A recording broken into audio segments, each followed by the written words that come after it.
వెళితే ఆ చిన్నవాడు తలదించుకొని ఇంక ఈ ఊర్లో బ్రతకటం కంటే నా అన్నదమ్ములే నన్ను చేతరించుకున్నారు, రావలసిన వాటా ఇవ్వలేదు, పెద్దలు కూడా నా అన్నదమ్ములకే సపోర్ట్ చేసి నాకు అన్యాయం చేశారు అని దుఃఖపడుతూ తలెత్తుకోలేని పరిస్థితిలో తలదించుకొని ఏమీ చేయలేక ఆ ఊరు వదిలిపెట్టి టోబు అనే దేశానికి వెళ్ళిపోయాడు. ఆ టోబు అనే దేశంలో తలదాచుకొని సొంతూరులో ఎదురైనటువంటి అవమానాన్ని తట్టుకోలేక భార్యని పిల్లల్ని పెట్టుకొని ఆ ఊరిలో నివాసం చేస్తూ ఉన్నాడు. అయితే ఈ వ్యక్తి అన్నదమ్ములు వెలివేసిన, గ్రామస్తులు వెలివేసిన ఆ వ్యక్తి చేసిన పని ఏంటి అని అంటే, సృష్టికర్త అయిన యేసుక్రీస్తు ప్రభువుని కలిగి ఆయన్ని నమ్ముకొని ఆ టోబు దేశంలో బ్రతుకుతున్నాడు. దేవునికి స్తోత్రం. ఆయన్ని నమ్ముకొని ఆ టోబు దేశంలో బ్రతుకుతూ ఉండగా 1 సంవత్సరం గడిచింది, 2 సంవత్సరాలు గడిచినాయి, 4 సంవత్సరాలు అయింది, 5 సంవత్సరాలు గడిచినాయి. ఇలా 10 సంవత్సరాలు గడిచిన తర్వాత నా సొంత గ్రామంలో నాకు తలెత్తుకోలేని పరిస్థితి ఎదురైందే, నా అన్నదమ్ములే నన్ను చెదరించుకొని నెట్టివేశారే అని దుఃఖపడుతూ తలదించుకున్నటువంటి అతని యొక్క జీవితంలో అనుకోకుండా ఒకరోజు తన సొంత గ్రామం నుండి ఏ గ్రామ పెద్దలైతే వెలివేశారో ఆ గ్రామ పెద్దలు ఆ వ్యక్తి దగ్గరకు ఒకరోజు వచ్చారు. దేవుడికి స్తోత్రం. ఆ వ్యక్తి దగ్గరకు రాగా ఆ వ్యక్తి గ్రామ పెద్దలని, మంచివాడు కదా ఇతను, బుద్ధిమంతుడు కదా ఇతను, గ్రామ పెద్దలు వెలివేశారన్న కక్ష చూపించకుండా గ్రామ పెద్దలు రాగా వచ్చి రావటంతో వాళ్ళకి ఇవ్వవలసిన ఆతిథ్యం ఇచ్చి, నీళ్ళిచ్చి, కాళ్ళు కడుక్కోవటానికి నీళ్ళిచ్చి, తుడుచుకోవటానికి తువ్వాలిచ్చి, వారికి భోజనాలు ఏర్పాటు చేసి ఆ వ్యక్తి ఆ గ్రామ పెద్దలని ఆతిథ్యం ఇచ్చి సత్కరించాడు. ఆ తర్వాత గ్రామ పెద్దలు అంటున్నారు ఇప్పుడు వచ్చి, అయ్యా మేము నిన్ను వెలివేశాం, నీ అన్నదమ్ముల మాటని, పొరపాటే, అయినా నీ అన్నదమ్ములు కూడా వచ్చారు ఈ సమయంలో నీ దగ్గరికి. ఎందుకు వచ్చారయ్యా? నేను నా గ్రామంలో తలెత్తుకోలేని పరిస్థితులు ఇక్కడికి వచ్చి బ్రతుకుతున్నా, ఇక్కడికి ఎందుకు వచ్చారయ్యా? ఆ విషయం ఏంటో చెప్పండి అయ్యా అని అడిగాడు ఆ చిన్నవాడు.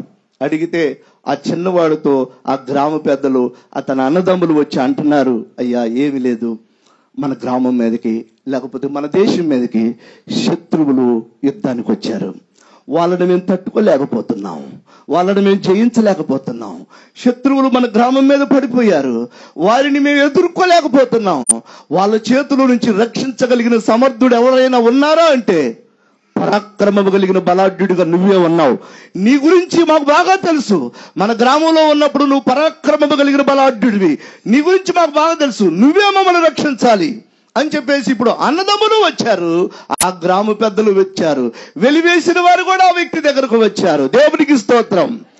ప్రియులారా, ఆ వ్యక్తితో అంటున్నారు, ఇదిగో మేము నిన్ను వెలివేశాం గాని ఇప్పుడు మాకు తలవి నీవే, దేవునికి స్తోత్రం, ఇప్పుడు మా తలకాయ నీవే అని బ్రతిలాడుకోవటం ప్రారంభించారు.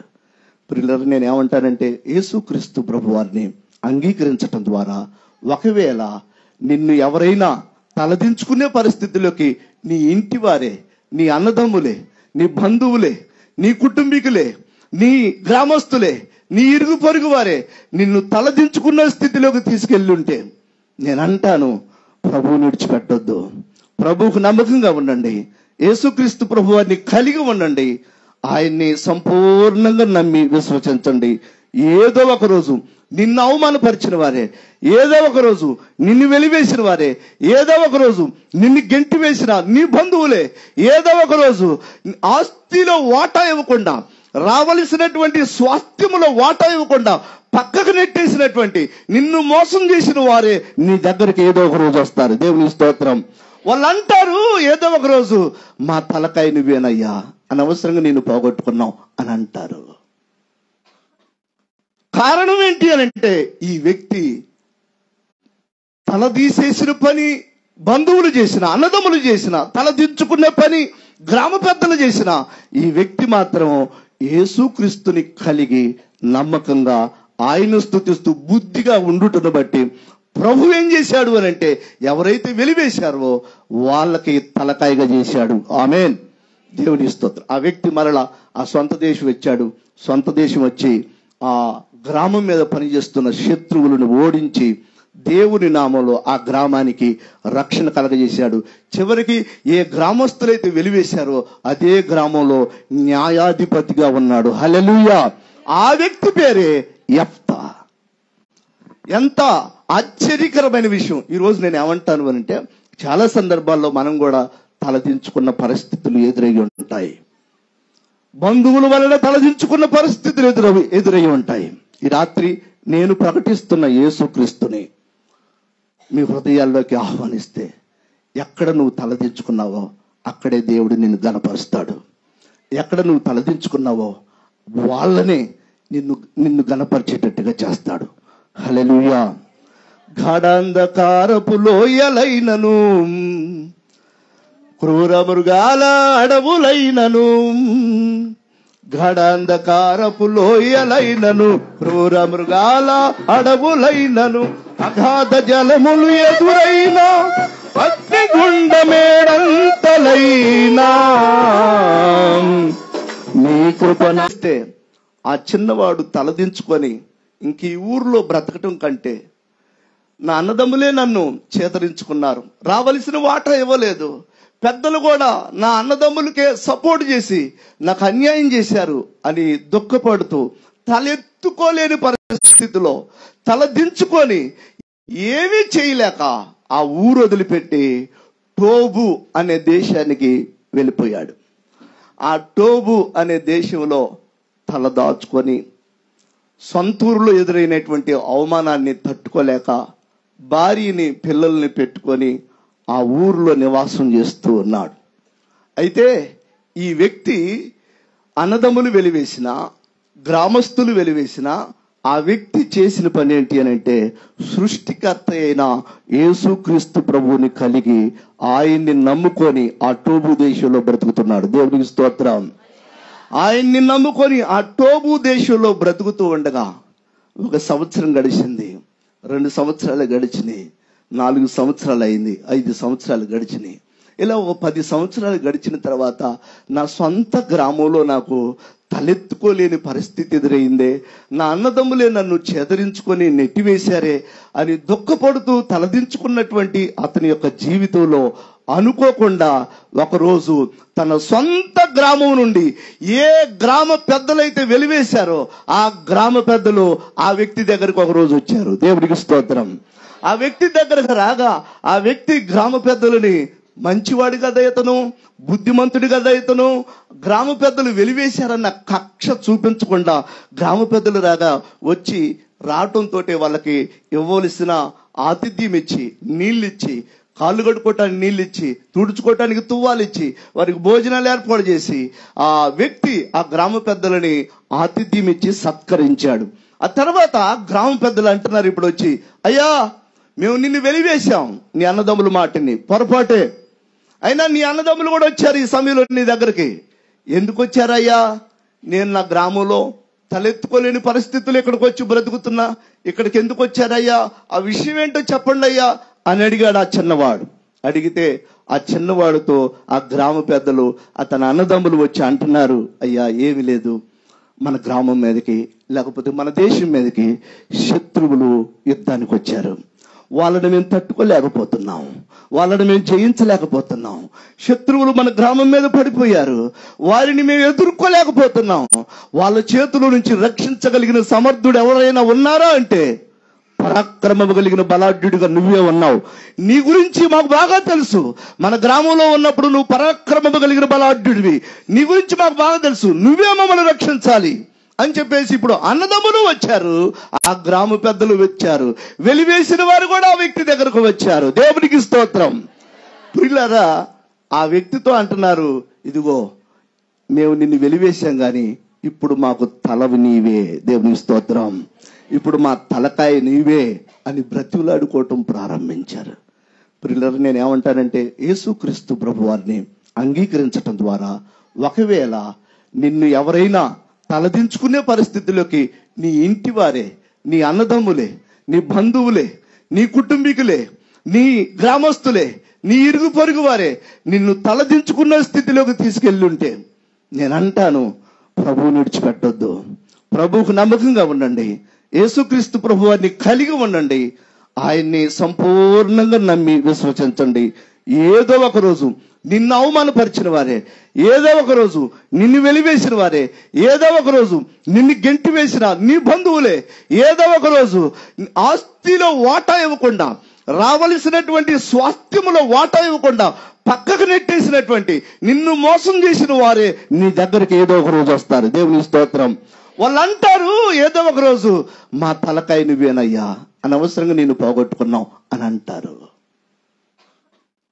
కారణం ఏంటి అని అంటే, ఈ వ్యక్తి తలదీసేసిన పని బంధువులు చేసిన, అన్నదమ్ములు చేసిన, తలదించుకునే పని గ్రామ పెద్దలు చేసిన ఈ వ్యక్తి మాత్రం యేసుక్రీస్తుని కలిగి నమ్మకంగా ఆయన స్తుతిస్తూ బుద్ధిగా ఉండుటను బట్టి ప్రభు ఏం చేశాడు అని అంటే, ఎవరైతే వెలివేశారో వాళ్ళకి తలకాయగా చేశాడు. ఆమేన్. దేవుని స్తోత్రం. ఆ వ్యక్తి మరలా ఆ సొంత దేశం వచ్చాడు. సొంత దేశం వచ్చి ఆ గ్రామం మీద పనిచేస్తున్న శత్రువులను ఓడించి దేవుని నామంలో ఆ గ్రామానికి రక్షణ కలగజేశాడు. చివరికి ఏ గ్రామస్తులైతే వెలివేశారో అదే గ్రామంలో న్యాయాధిపతిగా ఉన్నాడు. హల్లెలూయా. ఆ వ్యక్తి పేరే యెఫ్తా. ఎంత ఆశ్చర్యకరమైన విషయం. ఈరోజు నేను ఏమంటాను అంటే, చాలా సందర్భాల్లో మనం కూడా తలదించుకున్న పరిస్థితులు ఎదురయ్యి ఉంటాయి. బంధువు మాట్లాడతారు. ఆ హిబ్రూ భాషలో దేవుణ్ణి స్తుతించండి అనే మాటకి వాళ్ళు పలికే మాట హల్లెలూయా. దేవునికి స్తోత్రం. హల్లెలూయా అంటే ఏమనాలి? దేవునికి స్తోత్రం అంటే హల్లెలూయా అనాలి. రైట్, మంచిది ప్రియులారా. ఈ సమయంలో మరి ఈ రాత్రి ఈ మాటలు వింటున్నటువంటి బిడ్డలు, మీరు ఏ స్థితిలో మీ తలదించిన పరిస్థితి మీకు ఎదురైందో, ఆస్తి పంపకాలలో, అన్నదమ్ముల వలన, ఒకవేళ గ్రామస్తుల వలన ఎక్కడైనా నువ్వు మోసపోతే, ఎక్కడైనా నీకు అన్యాయం జరిగిందనుకుంటే, నేనంటాను నువ్వు నమ్మిన యేసుక్రీస్తు ప్రభువారు నీకు న్యాయం చేయగలడు. హల్లెలూయా. దేవునికి స్తోత్రం. ఈ యెఫ్తా చేసిన పని అదే. ఈ యెఫ్తా చేసిన పని, ఆయన తలదించుకునే పరిస్థితి వచ్చినా దేవుణ్ణి వదిలిపెట్టలా, అవమానపరిచిన దేవుణ్ణి వదిలిపెట్టలా, ఊరు వదిలిపెట్టి వెళ్ళిపోవలసి వచ్చినా దేవుణ్ణి వదిలిపెట్టలా. అలా వదిలిపెట్టనందుకు మరలా ఆ గ్రామానికే తలగా చేశాడు. ఈ రోజును నేను కూడా అదే మాట్లాడుతున్నాను. యేసుక్రీస్తు ప్రభు వారిని ఎన్ని కష్టాలు వచ్చినా వదిలిపెట్టద్దు, ఎన్ని అవమానాలు వచ్చినా వదిలిపెట్టద్దు. ఏదో ఒక రోజు నిన్ను తలగా చేయగలడు. ఏదో ఒక రోజు నువ్వు సిగ్గుపడిన చోట నిన్ను ఘనపరచగలడు. ఏదో ఒక రోజు తలదించుకున్న స్థలములోనే నీ తల ఎత్తగలడు. ఆమేన్. మరొక విషయాన్ని నేను బైబిల్ గ్రంథంలో నుంచే ఇంకొక చిన్న స్టోరీ నేను మీకు జ్ఞాపకం చేస్తాను. ఒక రాజు దగ్గర ఒక నలుగురు ఉద్యోగస్తులు ఉన్నారు. వీళ్ళు ప్రాముఖ్యమైన వారు. ఆ నలుగురు ఉద్యోగస్తులలో ఒక అతనిది మంత్రి పదవి. అంత అధికారం కలిగినటువంటి వ్యక్తి ఆ రాజు దగ్గర. ఆ నలుగురు ఉద్యోగస్తుల్లో ఇంకొక ఉద్యోగస్తుడు చిన్న ఉద్యోగం, చాలా చిన్న ఉద్యోగం ఆ రాజు ఆస్థానంలో. జరిగిన విషయం ఏంటి అని అంటే, ఆ రాజుగారు తన పరిపాలన కొనసాగిస్తూ ఉన్నటువంటి ఆ దినాలలో ఒకరోజు ఆ రాజు ఆస్థానంలో కొంతమంది, ఒక ఇద్దరు వ్యక్తులు రాజును చంపటానికి కుట్ర పన్నారు. రాజును చంపటానికి కుట్ర పన్నగా అందులో ఒక మంచివాడు చిన్న ఉద్యోగి. ఆ చిన్న ఉద్యోగి చాలా బుద్ధిమంతుడు. ఆ చిన్న ఉద్యోగి యేసుక్రీస్తుని నమ్ముకున్న వ్యక్తి. ఆ చిన్న ఉద్యోగి యేసుక్రీస్తుని రక్షకుడిగా అంగీకరించిన వ్యక్తి. ఆ చిన్న ఉద్యోగి ఏం చేశాడంటే, రాజుకి ఎవరు కీడు చేస్తున్నారా అని కూడా కనిపెడుతూ ఉన్నాడు ఆ రాజు ఆస్థానంలో. అయితే ఒక ఇద్దరు వ్యక్తులు రాజు ఆస్థానంలో రాజును చంపటానికి కుట్ర పన్నిన సంగతి ఈ చిన్న ఉద్యోగి అయిన ప్రభువును నమ్ముకున్నటువంటి ఈ వ్యక్తికి తెలిసింది. ఈ వ్యక్తికి తెలియగా ఈ వ్యక్తి వెంటనే ఏం చేశాడు అని అంటే, రాజు భార్యకి చెప్పాడు, అమ్మా, మన రాజ్యంలో ఘోరం జరగబోతుంది. ఒక ఇద్దరు మనుషులు వాళ్ళు నేను మాట్లాడుకోవటం చూశాను. ఏంటయ్యా, ఏం జరిగింది అని ఆ రాణి అడిగింది. అడిగితే ఏమీ లేదు, ఇద్దరు మనుషులు రాజును చంపాలని మాట్లాడుకోవటం నేను విన్నాను అని రాణి గారితో చెప్పగా, ఆ రాణి వెంటనే రాజుగారితో చెప్పి, అయ్యా, మన ఆస్థానంలో ఎవరో నిన్ను చంపాలనుకుంటున్నారట. ఇదిగో ఫలానా వ్యక్తి, చిన్న ఉద్యోగి, అతను యేసుక్రీస్తుని నమ్ముకున్న వ్యక్తి, నీ ప్రాణాన్ని కాపాడటం కొరకు ధైర్యం చేసి ఆ విషయాన్ని చెప్పాడయ్యా అని రాణి రాజుతో చెప్పింది. వెంటనే రాజుగారు ఆ విషయాన్ని ఒక గ్రంథంలో, ఆ రాజ్య పరిపాలనలో జరిగే విషయాలలో గ్రంథంలో ఆ మాట వ్రాయించాడు. ప్రియులారా, వెంటనే రాజుగారు మరలా ఆ మాట రాయించిన తర్వాత అంతా వెరిఫికేషన్ చేయించాడు. నిజంగా నన్ను చంపేవాడు ఎవడు ఈ ఆస్థానంలో, ఇక్కడ ఉన్నటువంటి ఉద్యోగస్తుల్లో నన్ను చంపటానికి కుట్రబనిన వాడు ఎవడు అని చెప్పేసి వెతికించగా, పరిశీలన చేయగా, అక్కడ ఉన్నటువంటి ఉద్యోగులందరినీ వెరిఫికేషన్ చేయగా నిజంగా తేలిన విషయం ఏంటి అని అంటే, ఆల్రెడీ ఒక ఇద్దరు మనుషులు రాజును చంపటానికి కుట్రబన్నారన్న సంగతి బయటపడిపోయింది. ఎప్పుడైతే ఆ విషయం బయటపడిపోయిందో రాజు అనుకున్నాడు, అమ్మయ్య, మొత్తానికి ఈ విషయం బయటపడిపోయింది. ఈ విషయమే గనక తెలియకపోతే ఈ రాత్రి ఈ వ్యక్తులు నన్ను చంపేసేవాళ్లే అని రాజు సంతోషించి ఆ ఇద్దరు వ్యక్తులని ఆ రాజ్యంలో లేకుండా చేశాడు రాజు. అది అట్టుంచండి. అయితే రాజు ఒక మంచి పని చేశాడు. ఏమని అంటే, నా ప్రాణాన్ని కాపాడిన వ్యక్తి పేరు ఆ గ్రంథంలో రాయమన్నాడు. గ్రంథంలో రాజు ప్రాణాన్ని కాపాడిన వ్యక్తి పేరు రాశారు. రాయిగా జరిగిన విషయం ఏంటి అని అంటే, ఇంకా ఆ వ్యక్తి పేరు రాశారు. మరలా పరిపాలన చేస్తూ ఉన్నాడు. ఈ లోపల రాజు ఆస్థానంలో ఒక ఉన్నతమైన ఉద్యోగం కలిగిన వాడు, మంత్రి పదవి అంతటి పదవి కలిగిన వాడు అని చెప్పాను కదా. ఆ వ్యక్తి ఏం చేశాడు అని అంటే, ఆ వ్యక్తిని పూర్తిగా రాజు నమ్మాడు. రాజుకి కుడిభుజంగా ఉన్నాడు ఆ మంత్రి అంతటి పదవి కలిగిన ఉద్యోగస్తుడు. రాజు బాగా నమ్మకంగా ఆ వ్యక్తి మీద నమ్మిక పెట్టుకొనగా ఆ వ్యక్తి ఏం చేశాడు అని అంటే, రాజు నన్ను బాగా నమ్మాడు. రాజు ఆ యొక్క రాజ్యములో ఏ పని జరగాలన్నా రాజు ఎవరితో చెప్పేవాడు అని అంటే, ఈ మంత్రి అంత పదవి కలిగిన వాడితో చెప్పేవాడు. చెబుతూ ఉండగా ఇతనే ఒక రాజులాగా ఫీల్ అయ్యి చివరికి రాజు చేయవలసిన పనులన్నీ ఇతనే చేయటం ప్రారంభించాడు. అయితే ఇతనికి ఆ అధికారం వచ్చినందువలన, రాజు అతన్ని బాగా నమ్మినందువలన తన కింద ఉన్న ఉద్యోగులందరినీ నీచంగా చూడటం ప్రారంభించాడు. తన క్రింద ఉన్న ఉద్యోగులందరినీ గేలి చేయటం ప్రారంభించాడు. తన క్రింద ఉన్న ఉద్యోగులందరినీ లెక్కలేనితనంగా మాట్లాడటం ప్రారంభించాడు. మనం కూడా చాలా సందర్భాల్లో చూస్తూ ఉంటాం. పొలం పనులకు వెళ్ళినప్పుడు కొంచెం బాగా కొద్దిగా మాటకారి ఎవరైనా ఉంటే పంచాయతగా నుండి ఏమి తెప్పేస్తారో, మంచిలు తెమ్మన్నా వాడిని తెమ్మంటారు, గడ్డి ఎత్తేయమన్నా వాళ్ళని ఎత్తేయమంటారు, ఒకవేళ బయటికి వెళ్ళి రమ్మన్నా వాడినే పోయి రమ్మంటారు. అసలు ఏదన్నా సెటైర్లు వేసినా వాడి మీదే సెటైర్లు వేస్తారు. కారణం ఏంటి అని అంటే, వాడు నోట్లో నేలకు లేనోడని మీరు ఒకవేళ వాడి మీద సెటైర్లు వేసుకుంటూ వాడిని అవమానపరుస్తూ వాడిని తలదించుకునే పరిస్థితిలోకి మీరు తీసుకొచ్చినంత మాత్రాన వాడి గనక యేసుక్రీస్తుని సంపూర్ణంగా నమ్మి ప్రార్థన చేసేవాడైతే అవమానపరిచిన వాడు అవుటే. దేవుడికి స్తోత్రం. జాగ్రత్త. పొలం పనులకు వెళ్ళినప్పుడు ఎవరిని పడితే వాళ్ళని అవమానపరచద్దు. నోట్లో నేలకు లేనోడని ఎట్లా పడితే అట్లా మాట్లాడద్దు. వాడు ఎవడైనా ఒకవేళ ఆ బాధ ఎవరికి చెప్పుకోలేక, ఒకవేళ ఎదురు తిట్టలేక, ఎదురు మాట్లాడలేక, ఎదురు దూషించలేక, ఒకవేళ వాడు బాధపడతా ప్రభు కనుక ప్రార్థన చేశాడంటే వాడు మొర దేవుడు ఆలకిస్తాడు. హల్లెలూయా. అందుకే ఎవరిని పడితే వాళ్ళని తొందరపడి చులకన చేసి మాట్లాడద్దు. ఇక్కడే కాదు, ఉద్యోగస్తుల్లో కూడా పెద్ద ఉద్యోగస్తుడు చిన్న ఉద్యోగస్తులని గేలి చేస్తూ ఉంటారు. పెద్ద ఉద్యోగస్తులు చిన్న ఉద్యోగస్తులని అవమానపరుస్తూ ఉంటారు. ప్రియులారా, ఇవన్నీ ప్రతి వ్యవస్థలో జరుగుతున్నటువంటి విషయాలు. ఒక పొలం పనుల్లోనే కాదు, ఉద్యోగాల్లో కూడా జరుగుతున్నటువంటి విషయాలు ఇవన్నీ కూడా. అలాగే ఇక్కడ వ్రాయబడినటువంటి సంగతిని కూడా మనం గమనించినట్లయితే, ఈ వ్యక్తి రాజుకు బాగా నమ్మకస్తుడు, మంత్రి అంత పదవి కలిగినటువంటి ఈ వ్యక్తి తనకొచ్చినటువంటి అధికారాన్ని బట్టి చిన్న ఉద్యోగస్తులందరినీ లెక్కలేనితనంగా మాట్లాడుతున్నాడు, గేలి చేస్తూ మాట్లాడుతున్నాడు.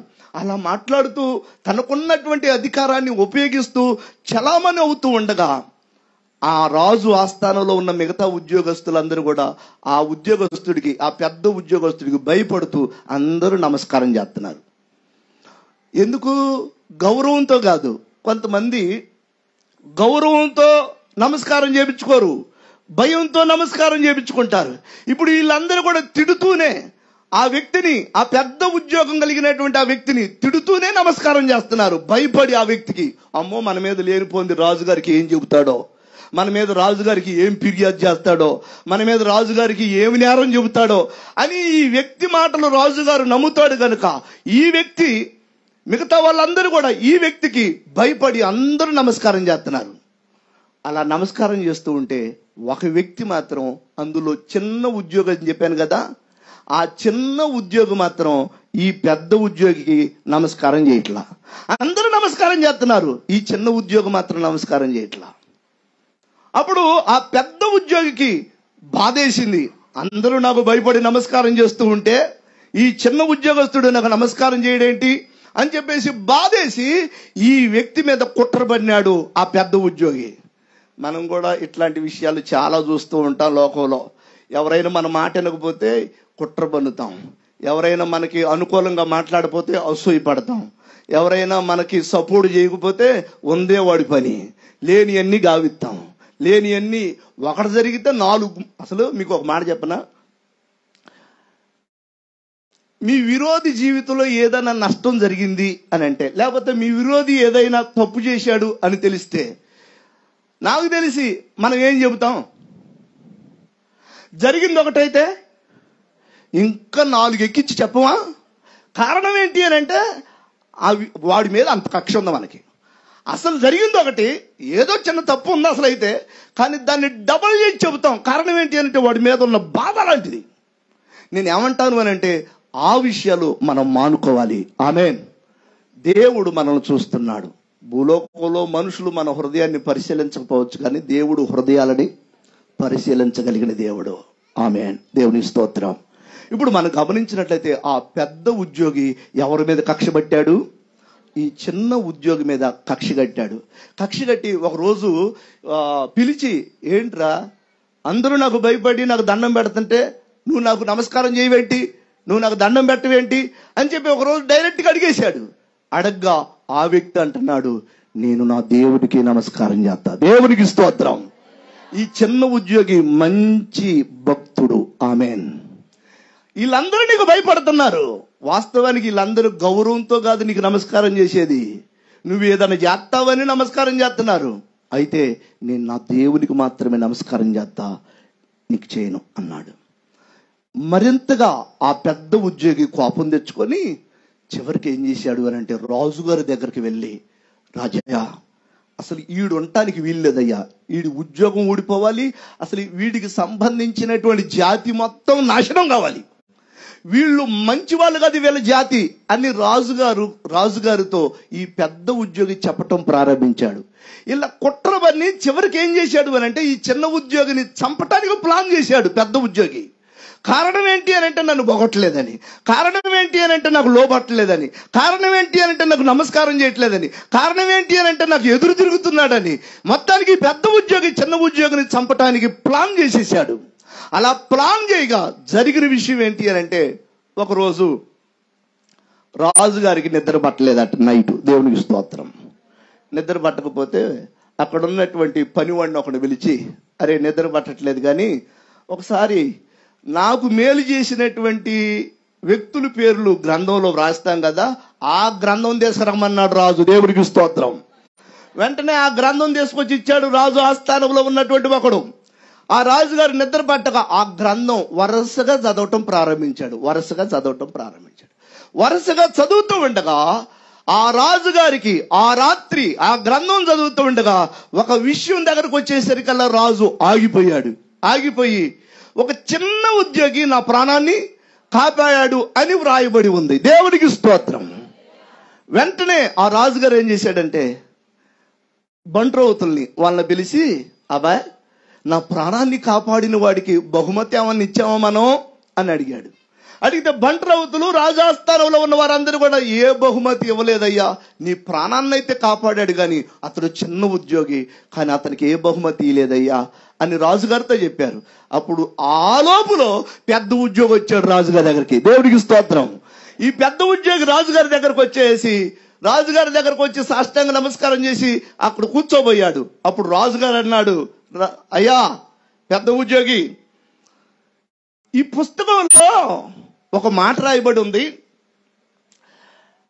రాజు ప్రాణాన్ని కాపాడిన వాడికి బహుమతి ఇవ్వాలి కదా. మనం రాజు ప్రాణాన్ని కాపాడిన వాడికి ఒకడికి బహుమతి ఇవ్వలేదు, రాజుకి క్షేమం కలిగిన వానికి, రాజు మేలు కోరుకున్న వాడికి బహుమతి ఇవ్వలేదు. మనము రాజు మేలు కోరుకున్న వాడికి ఎట్లాంటి బహుమతి ఇవ్వాలి, రాజు ప్రాణాన్ని కాపాడిన వాడికి ఎట్లాంటి బహుమతి ఇవ్వాలి అని పెద్ద ఉద్యోగిని అడిగాడు రాజు.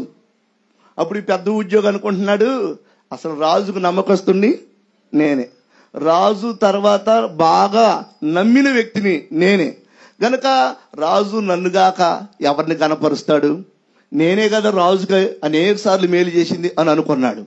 అనుకొని ఈ పెద్ద ఉద్యోగి అంటాడు, రాజా నీకు మేలు చేసిన వాడికి ఎట్లాంటి సత్కారం చేయాలనుకున్నావు?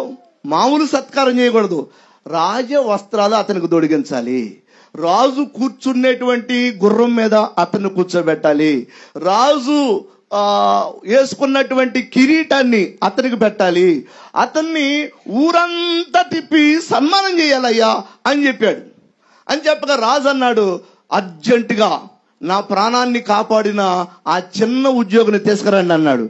ఈ వ్యక్తి అనుకుంటున్నాడు, నన్ను కనపరుస్తాడేమో రాజుగారు అనుకుంటే చిన్న ఉద్యోగం అంటాడు ఎవరు అని చెప్పేసి చూస్తే చివరికి మొత్తానికి ఎవరు వచ్చారు రాజుగారి దగ్గరికి?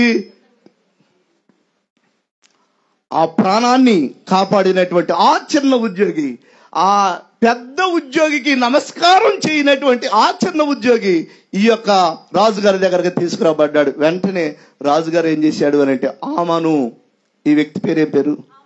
హామాను, ఇదిగో ఈ మొర్దెకైని నా యొక్క ఆ గుర్రం మీద కూర్చోబెట్టి, నా వస్త్రాలు తొడిగించి, నా కిరీటాన్ని మొర్దెకై తల మీద పెట్టి ఊరంతా ఊరేగించాల్సింది నువ్వే అని అన్నాడు. దేవునికి స్తోత్రం. ఇప్పుడు ఈ హామాన్ అనేవాడేమో పెద్ద ఉద్యోగి, మొర్దెకై అనేవాడేమో చిన్న ఉద్యోగి. ఇప్పుడు ఈ హామాన్ అనేవాడు వాస్తవానికి మొర్దెకైని చంపటానికి చూశాడు, కానీ ఎవడైతే చంపాలనుకున్నాడో వాడి చేతుల మీదుగానే మొర్దెకై నెత్తి మీద కిరీటం పెట్టబడింది. దేవుడికి స్తోత్రం. ఎవడైతే చంపాలనుకున్నాడో వాడి చేతుల మీదుగానే గుర్రం ఎక్కిచ్చారు మొర్దెకైని.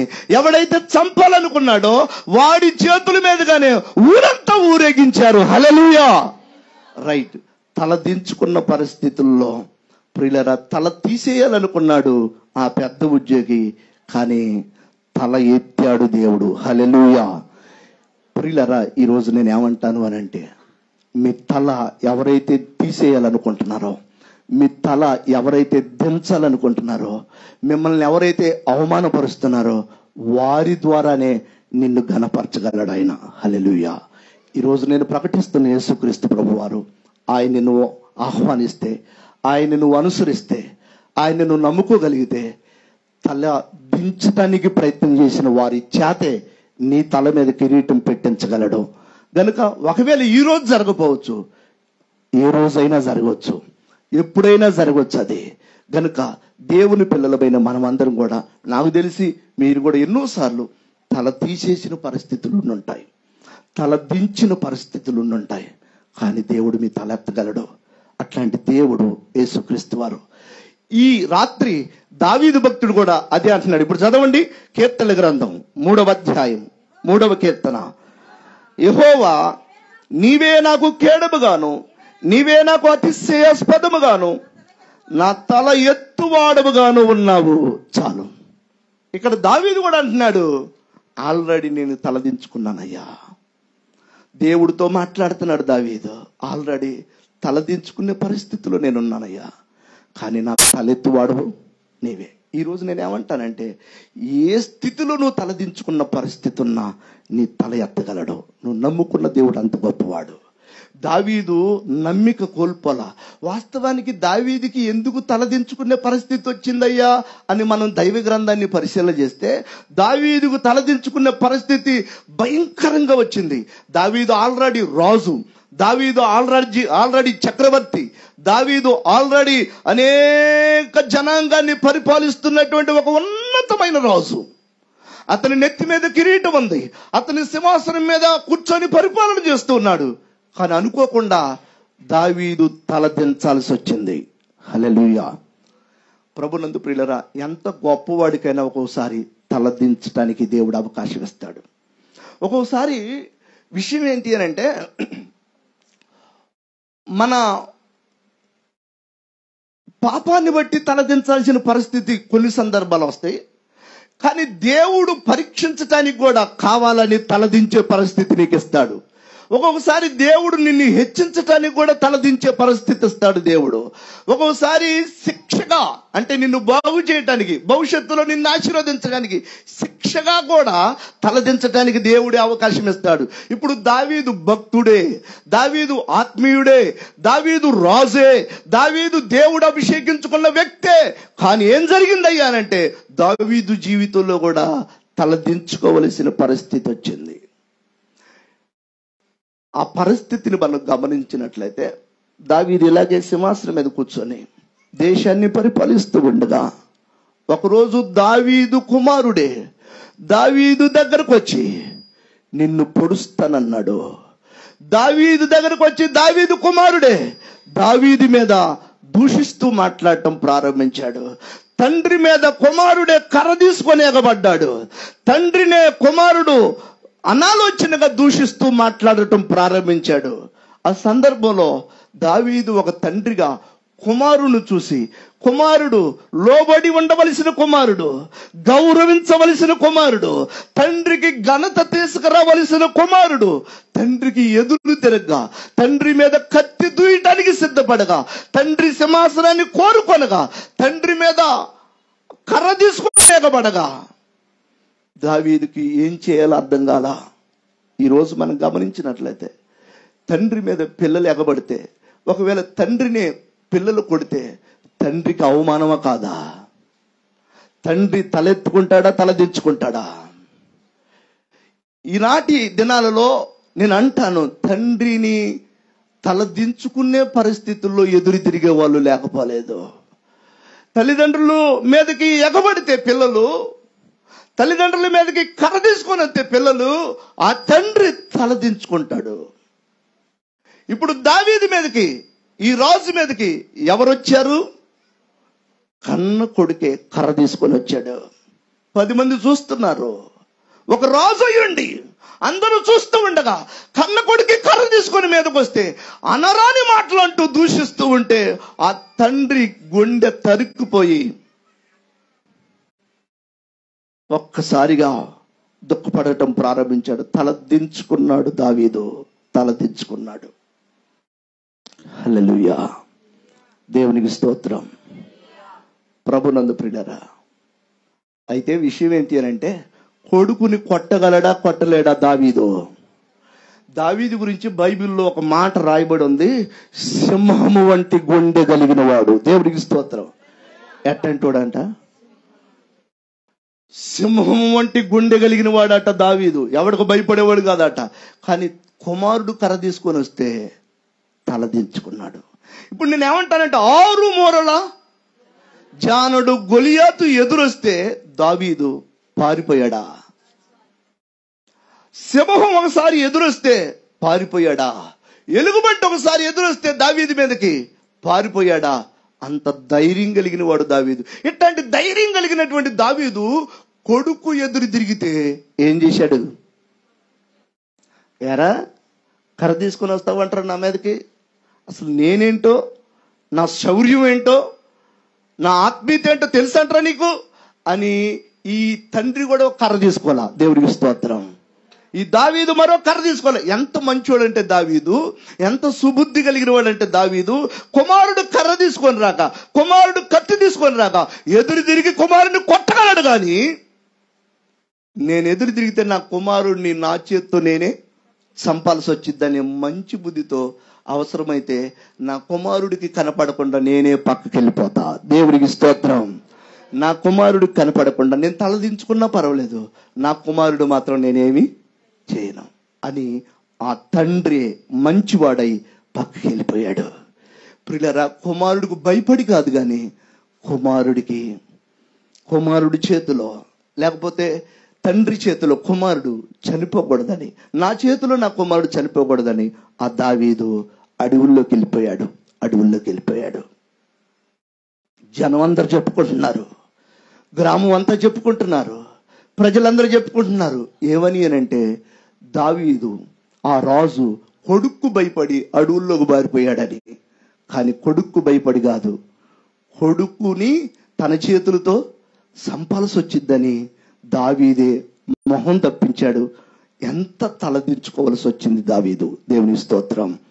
ఈరోజు మీ జీవితాల్లో కూడా మీ పిల్లలను బట్టి మీరు తలదించుకున్నారేమో, మీ కుమారులను బట్టి మీరు తలదించుకుంటున్నారేమో. నేనంటాను, దావీదు తలదించుకోవలసి వచ్చిన దావీదు యేసుక్రీస్తును నమ్ముకున్నాడు. దేవుని స్తోత్రం. తలదించుకోవలసి వచ్చిన కొడుకులను బట్టి, తలదించుకోవలసి వచ్చిన కుమారులను బట్టి, తలదించుకోవలసి వచ్చిన కుమార్తెలను బట్టి దావీదు మాత్రం తలదించుకొని పక్కకి వెళ్ళిపోయాడు.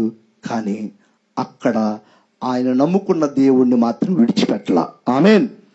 యేసుక్రీస్తు వారిని మాత్రం దావీదు విడిచిపెట్టలా. అయితే జరిగిన విషయం ఏంటి అంటే, ఒకానొక దినాన దావీదు మొర్ర దేవుడు ఆలకించాడు. ఆమేన్. ఒకానొక దినాన దావీదు కన్నీరు దేవుడు జ్ఞాపకం చేసుకున్నాడు. ఒకానొక దినాన దావీదు తలదించుకున్న స్థితిని దేవుడు జ్ఞాపకం చేసుకున్నాడు. కానీ దావీదు ఎంత విశ్వాసంతో ఇక్కడ ప్రార్థన చేస్తున్నాడు చూడండి. ఏమంటున్నాడు? నా తల ఎత్తువాడవు నీవే. ఆల్రెడీ ఇప్పటికే నా కొడుకుని బట్టి నేను తలదించుకున్నానయ్యా, నా తలెత్తువాడవు నీవే అని దేవునికి ప్రార్థన చేస్తున్నాడు. అడవిలోకి వెళ్ళిపోయి, ఈయన మామూలోడు కాదు. మనమైతే ఏదైనా బాధ వస్తే ఇంట్లో కూర్చొని ఏడుతాం, లేకపోతే జనంతో చెప్పుకొని ఏడుతాం, లేకపోతే ఇరుగు వారితో, పొరుగు వారితో, వెనక వారితో, ముందు వారితో చెప్పుకొని ఏడుతాం. కానీ దావీదు ఎట్టంటోడు అని అంటే, తలదించుకున్న పరిస్థితుల్లో అడవిలోకి వెళ్ళిపోయి కూర్చొని ఏడవలేదు, కానీ దేవునికి మొరపెట్టాడు. దేవునికి స్తోత్రం. అంటున్నాడు, నా తల ఎత్తువాడు నీవే అని ఏడుస్తున్నాడు అడవిలో. ఆ కన్నీరు చూసినటువంటి ఆ మహోన్నతుడైన దేవుడు యేసుక్రీస్తు వారు దావీదు కన్నీరుని జ్ఞాపకం చేసుకొని, ఒకరోజు దేవుడు ఆ సమస్యకి పరిష్కారం ఏర్పాటు చేసి, మళ్ళీ దావీదుకి ఏ ఘనత అయితే పోయిందో, ఏ అధికారం అయితే పోయిందో, ఏ సింహాసనం అయితే వదిలిపెట్టి అడవిలోకి పోయాడో, మరలా ఆ సింహాసనం మీద దావీదుని కూర్చోబెట్టాడు దేవుడు. దేవుని స్తోత్రం. మరలా ఆ తలదించుకున్న పరిస్థితుల నుంచి దేవుడు మళ్ళీ తలెత్తుకునేవాడిగా చేశాడు దావీదుని. హల్లెలూయా. ఈనాటి దినాలలో కూడా నువ్వు ఏ స్థితిలో తలదించినా, ఏ పరిస్థితుల్లో నీ పిల్లల వలన, నీ కొడుకుల వలన నీ మీద తిరగబడుతూ ఉండగా, నిన్ను కొడుతూ ఉండగా, తాగొచ్చి నిన్ను తన్నుతూ ఉండగా, ఎప్పుడు దీనికి పరిష్కారం, ఎప్పుడు దీనికి విడుదల అని ఏడుస్తూ ఉంటే, ఈ రాత్రి దేవుడు నీతో మాట్లాడుతున్నాడు. ఏదో ఒక రోజు దానికి పరిష్కారం ఉంది. కాకపోతే నువ్వు యేసుక్రీస్తుని నమ్మాలి. ఆమేన్. ఏదో ఒక రోజు దేవుడు నిన్ను తలగా చేయగలడు. కాకపోతే నువ్వు యేసుక్రీస్తు వారి యొద్దకు రావాలి. తలెత్తువాడు ఆయనే. తల దించిన స్థితిలో నుంచి కూడా ఎత్తువాడు ఆయనే. కొన్ని సందర్భాల్లో చెయ్యని నేరం మన మీద పడినా తలదించుకోవాల్సి వచ్చింది. ఆ అవమానాన్ని తట్టుకోలేక, ఆ నిందని భరించలేక, కొన్ని సందర్భాల్లో మనం చెయ్యని నేరాలు మన మీద పడతాయి. మనం మాట్లాడని మాటలు మనం అన్నామని కావిస్తూ ఉంటారు. మన మీద కాని మాటలు, లేని మాటలు చెప్తూ ఉంటారు. చెడ్డ మాటలు కల్పించి చెప్తూ ఉంటారు. అట్లాంటప్పుడు ఎంత కుంగిపోతామో. ఒక్కొక్కసారి ఆ పాపం మనం చేయకపోయినా, ఆ చెడుతనం మనం చేయకపోయినా, అనుకోకుండా నిందొచ్చి మన మీద పడిద్ది. ఏదో అంటారు కదా లోక సామెత, గుడ్డగాల్చి మీదేస్తారంటారు కదా. అట్లాంటి పరిస్థితులు మనకి ఎదురవచ్చు. నేనేమంటాను అని అంటే, బైబిల్ గ్రంథంలో ఒక యవనస్తుడు కూడా ఇదే పరిస్థితి ఎదురైంది. ఆ యవనస్తుడి పేరే యోసేపు. తాను చెయ్యని పాపానికి, తాను చెయ్యని వ్యభిచారానికి, తాను చెయ్యనటువంటి ఆ భయంకరమైన జారత్వానికి, అనుకోకుండా చెయ్యని పాపానికి శిక్ష ఆ యొక్క యోసేపు మీద పడింది. వాస్తవానికి అతను ఆ వ్యభిచారం చేయలేదు, కానీ ఆ నిందొచ్చి యోసేపు మీద పడిపోయింది. పడిపోగా యోసేపు ఏం చేశాడు అనంటే, అంతమంది ప్రజలలో, అంతమంది మనుషుల్లో నేను ఈ వ్యభిచారం చేయలేదే, అయినా నా మీదకి నిందొచ్చిందే, నేను ఈ పాపం చేయలేదే, అయినా నా మీదకి ఈ అవమానం వచ్చిందే అని తలదించుకోవలసి వచ్చింది. తలదించుకున్న యోసేపుని, తన యథార్థతని దేవుడు జ్ఞాపకం చేసుకున్నాడు. దేవుని స్తోత్రం. చెయ్యని పాపానికి 2 సంవత్సరాలు జైలు శిక్ష అనుభవించాడు. చెయ్యని నేరానికి 2 సంవత్సరాలు కట్టకట్టాల వెనుకున్నాడు.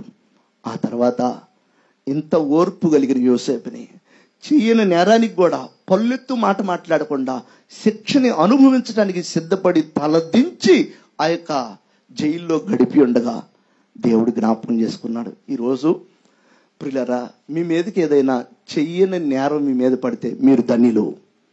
మీరేదైనా అనని మాట మీరు అన్నారని ఎవరైనా పుట్టిస్తే మీరు ధన్యులు. కారణం ఏంటో తెలుసా? దేవునికి స్తోత్రం. కారణం ఏంటో తెలుసా? ఒకసారి అయిపోయింది, ముగిస్తున్నాను. కారణం ఏంటో తెలుసా?